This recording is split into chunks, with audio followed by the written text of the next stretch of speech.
E para começar essa live, eu quero começar falando para vocês a respeito de um detalhe.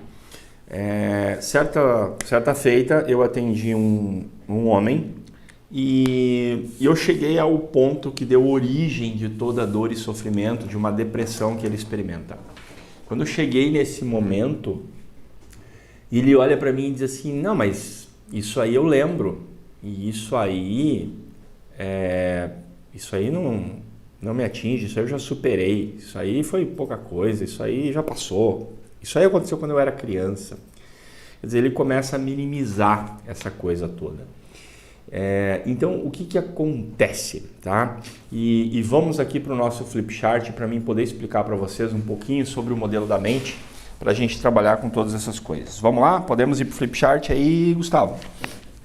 Então, vamos ao flip chart, que eu vou explicar para vocês rapidamente um modelo de mente. Então imaginem vocês que você tem dentro da tua mente, eu vou colocar aqui ó,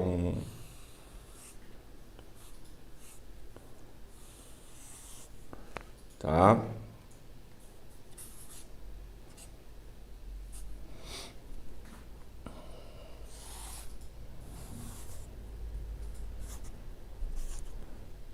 Mais ou menos como se fosse algo assim, tá? Aqui você tem a pessoa, ok? Agora imagine que essa pessoa, ela tem uma mente que vai se dividir, vou tirar esse copo daqui, essa mente vai se dividir entre consciente, tá? Consciente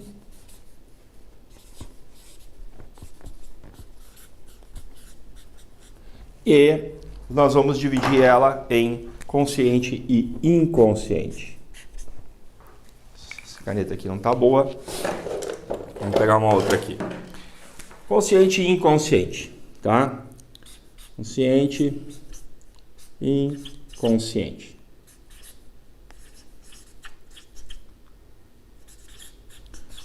Consciente e inconsciente. Agora, pensa o seguinte, você, entre esses dois aqui, você tem uma outra parte, que é uma parte maior, que é o nosso subconsciente, tá? Subconsciente. Que fica aqui no meio, tá? E o que é importante você compreender aqui? Esse cara aqui, em azul, ele é responsável pelo quê? Então, ele é responsável pelas funções autônomas. O que são funções autônomas? Então, vamos lá. Batimento cardíaco.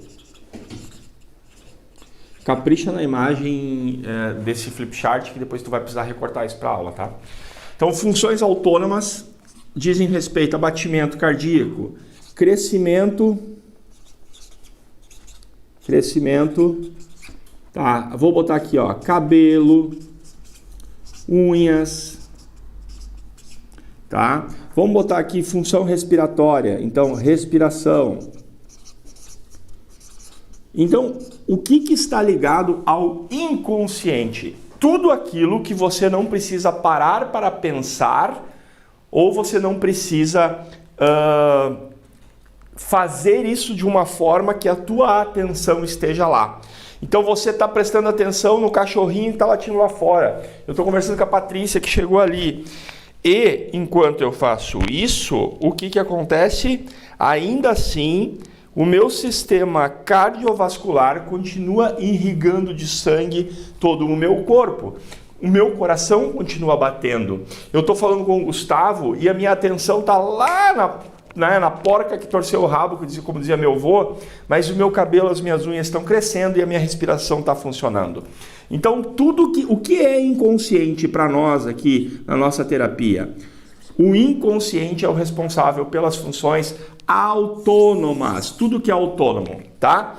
E isso aqui é tão pequeno, né, tão importante, mas ao mesmo tempo tão importante, tão importante, mas ao mesmo tempo tão pequeno para nós, em termos de funcionamento da mente, desse modelo da mente que eu vou apresentar para vocês, que eu vou deixar ele pequenininho num canto. Então, vamos supor que aqui está a tua mente, tá? Modelo da mente. E aí o que que acontece? Eu tenho aqui o meu inconsciente. Então aqui está a parte em azul, que é responsável pela respiração, pelo batimento cardíaco, por tudo que é autônomo. Combinado? E aí eu tenho uma outra parte. Qual é a outra parte, pessoal? Eu tenho o subconsciente, tá? O que que fica no subconsciente? Bom, no subconsciente eu vou ter todas as memórias. Então eu vou botar aqui, memórias de longo prazo. Tá? Elas estão aqui. Ok? O que que mais está no subconsciente? Cara, estão todas as minhas emoções. Meu Deus, todas as emoções estão no subconsciente. Todas. Pá, isso é muita coisa. É muita coisa mesmo. Percebem? Então aqui estão as coisas mais relevantes, mais importantes.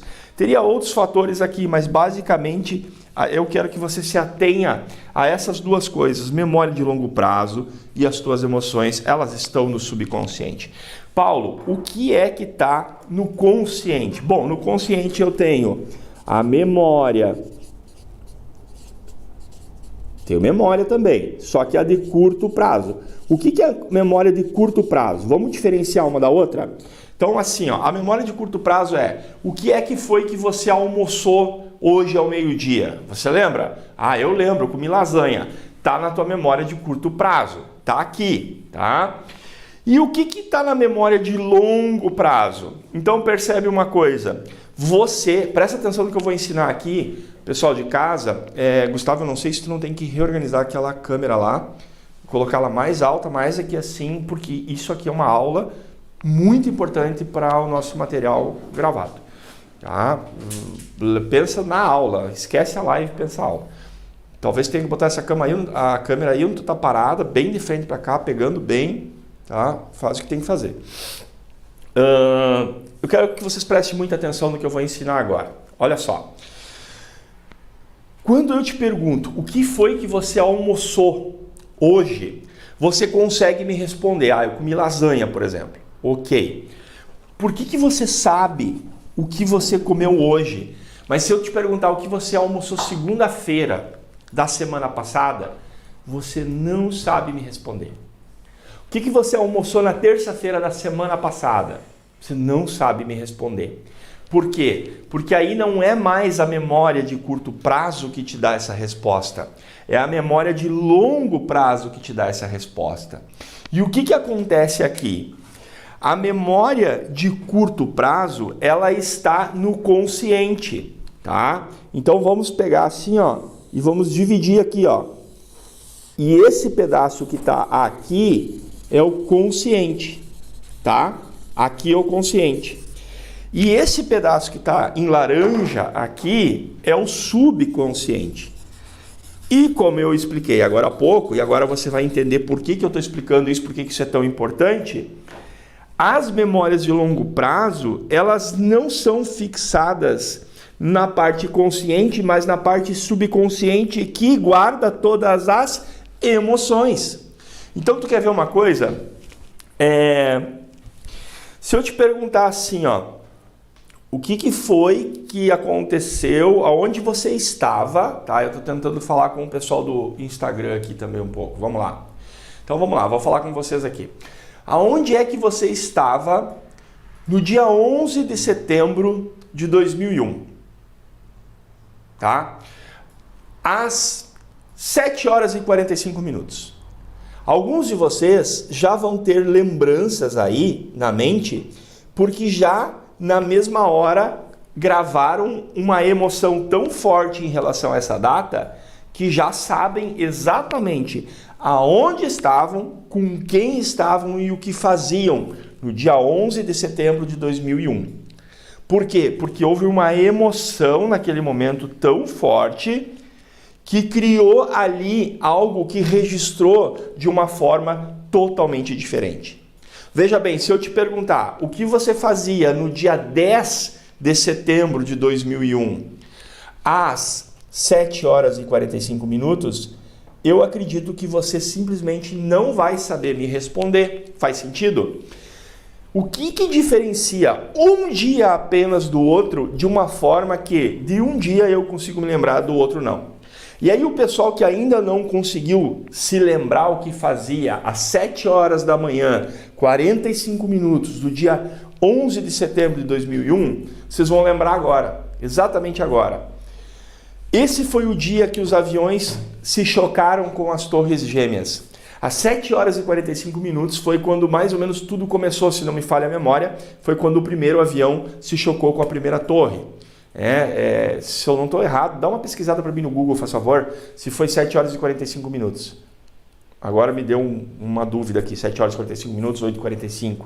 Às 8h45 acho que foi o segundo avião, alguma coisa assim, e às 9h25 foi o terceiro avião, acho que foi isso. Tá? Vocês percebem? A gente consegue lembrar. Então eu lembro que eu morava em Santa Rosa, morava sozinho, tinha um cachorro, que era um cocker. Eu me lembro o que eu estava fazendo naquela manhã, eu estava tomando café numa salinha bem pequenininha que eu tinha, que eu ficava trabalhando no computador. E eu lembro que eu tinha uma televisão pequena, daquelas de tubo ainda, as antigas, uma pretinha assim, e ela ficava ligada no alto de uma prateleira.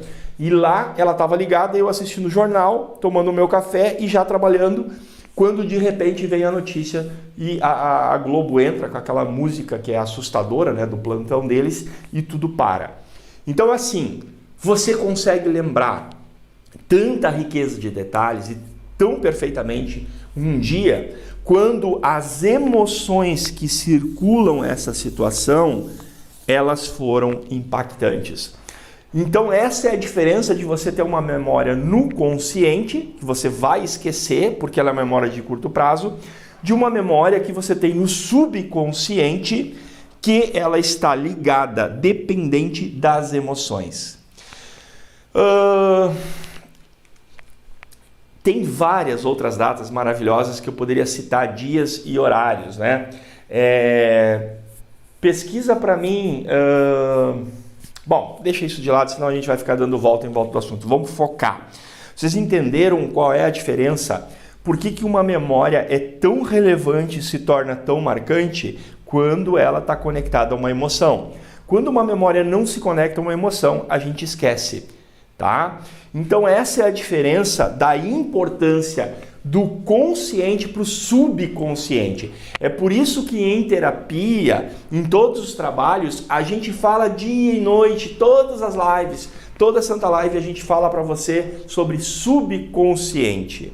Por quê? Porque é nele que fica gravado aquilo que te define. E eu espero que esse exemplo tenha servido de uma forma muito clara para você nunca mais esquecer qual é a diferença entre um e outro. Então, existem outras coisas aqui? Claro que existem. A tua mente racional, tá? Racional. O que é o racional? Você está me ouvindo e você está pensando se isso aqui tem algum fundamento, se você já ouviu uma notícia, leu um livro, estudou em algum lugar, algo que faça isso aqui ter sentido. Então, talvez você não sabia da diferença de memória entre consciente e subconsciente, mas você sabia, você já aprendeu há muito tempo que a mente humana é dividida em consciente, subconsciente e inconsciente. Então, o teu racional diz assim, ó, o que esse cara está falando faz sentido, tem lógica. Entenderam? É essa mente aqui, a mente consciente que faz esse trabalho. Ela também é analítica, então ela vai analisar e ela vai julgar, a analítica.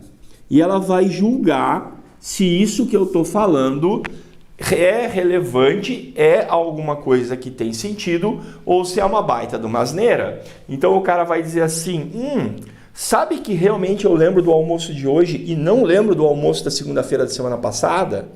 Olha que interessante, sabe que ele está falando uma coisa que é verdade. E daí ele vai lá e ele pega o exemplo do dia 11 de setembro e ele começa a conversar e eu começo aqui a me lembrar exatamente onde eu estava, o que eu fazia, com quem eu estava, onde eu dormi, como eu acordei, se eu estava acordado quando os aviões se chocaram, se eu acordei depois, quando foi que eu fiquei sabendo que isso aconteceu, né? Aí você analisa e diz assim, essa informação é congruente, ela faz sentido para mim, tá? Então essa é a diferença entre o consciente e o subconsciente. E o que eu quero te mostrar aqui? Eu quero te provar com essa aula, né? E eu acredito que já está satisfatoriamente comprovado, que toda terapia que tiver como foco trabalhar com o consciente, ela não vai ter sucesso com você. Por que ela não tem sucesso com você? Porque o consciente, ele representa 5%, tá? Vou fazer uns riscos aqui para ficar bem forte. 5% da tua mente. E faz sentido isso, Paulo? Bom, você que me diz. As coisas que você sente, que você lembra, elas estão no teu emocional ou elas estão no teu racional, no teu analítico? Percebe como esse é um campo muito maior, muito mais profundo? E aí, os teóricos vão vir e vão dizer assim, bom, se a gente juntar o subconsciente com o inconsciente, aqui colocando o inconsciente dentro, né, a gente vai ter 95%, tá, da mente. Então, quando eu falo 95% aqui, 95% quando eu falo, faltou espaço para botar o símbolo de percentual aqui, 95% quando eu falo em subconsciente, e quando eu falo em subconsciente eu falo em emoções, 5% quando eu falo do consciente, quando eu falo em memória de curto prazo, memória analítica, racional. E se você quer uma aula mais completa, vamos colocar aqui a força de vontade. E aí você vai entender agora, nesse momento, por que as pessoas brincam de gato e rato consigo mesma. Aquela pessoa que quer parar de fumar, a pessoa que quer fazer regime, a pessoa que quer parar de beber, a pessoa que quer parar disso, daquilo, blá, blá, blá, ela quer mudar hábitos de vida e ela tenta, funciona por um tempo e ela fracassa. Por quê? Porque ela está trabalhando com a força de vontade. E a força de vontade, ela é comparada cientificamente, ela é como se fosse um músculo. O que a gente quer dizer com isso? Ela é um músculo dentro do cérebro? Não! A força de vontade é fruto das conexões sinápticas que você tem. E após você ter uma conexão sináptica, ela não vai se desfazer a menos que você tenha Alzheimer ou que você tenha um avanço da idade muito grande. Então, você tem um hábito. O meu hábito é, toda vez que eu sento na cadeira, eu reclino para trás e me jogo contra a parede, né? Aquelas pessoas que têm aqueles hábitos. E aí, você vem aqui a Patrícia e diz assim, mas Paulo, pelo amor de Deus, não faz isso, você não está vendo que você está estragando a cadeira, estragando a parede, manchando não sei o quê. E aí eu preciso mudar esse hábito. Aí eu tento me policiar. E aí, como diz lá em Tuparendi, volta e meia eu esqueço, me jogo na cadeira e aqui de novo. Por quê? Porque na minha mente existe um caminho. Então vamos lá, o que é um caminho neural? O caminho neural é isso aqui. É uma conexão. Esses fios de microfone aqui estão... Espera aí, só um pouquinho. Me dá um minuto aí que eu vou ter que ajeitar um negócio aqui, pessoal. Os fios de microfone aqui estão me ferrando. Tá. Então, um caminho sináptico. Sinapses são a ligação entre um neurônio e outro. Então, presta atenção aqui, você que está assistindo. Você tem neurônios, você já sabe. Quando você pensa, o que acontece? O teu neurônio, ele dispara uma descarga química ou elétrica. Para onde essa descarga vai? Bom, ela tem que ter um fio, uma estrada. Quando você conecta uma tomada a um aparelho eletrodoméstico, tem que ter um fio. Então, essa sinapse é isso, é esse fiozinho que liga tá? Ele pode ser, essas sinapses podem ser de várias formas, mas a descarga que percorre aqui ela é química ou elétrica, que leva a informação de um neurônio para o outro neurônio. E aí, o que vai se formando aqui? Um caminho neural. Então, cada forma, pensamento, cada hábito, cada rotina que você tem na sua vida é um caminho criado dentro do seu cérebro plasticamente. É por isso que a gente vai falar em plasticidade neural. Para que você pense, para que você faça qualquer coisa, como movimentar um braço, mover a cabeça, para que você dirija um carro, tudo isso está acontecendo lá dentro. E essa descarga está acontecendo.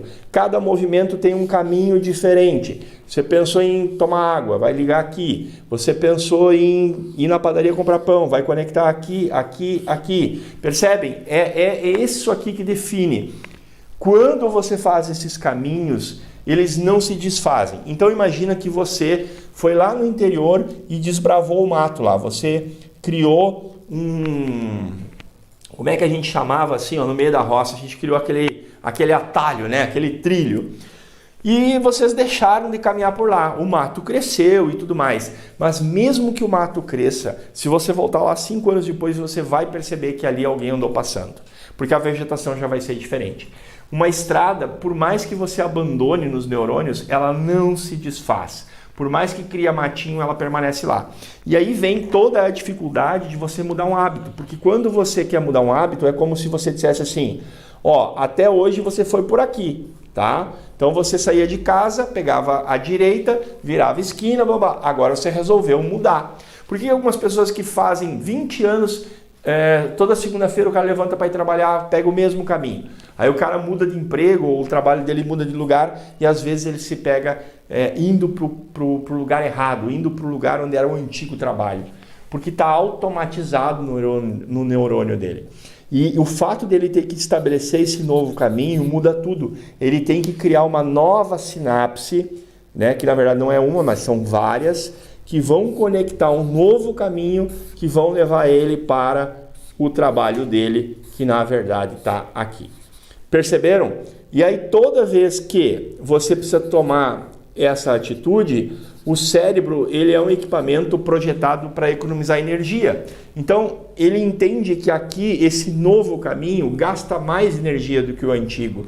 E é por isso que você se pega numa segunda-feira, você começa o regime, quando chega na sexta você chuta o pau da barraca, porque o teu cérebro diz assim, cara, você está gastando muita energia, você está dando muito trabalho, larga disso, né? E aí vem aquela desmotivação, aquela falta de vontade, e você se entrega a isso, e quando vê, você repete a mesma porcaria que você fazia antes. Você come que nem uma porca, você não faz exercício físico, você volta a fumar, a beber, etc e tal.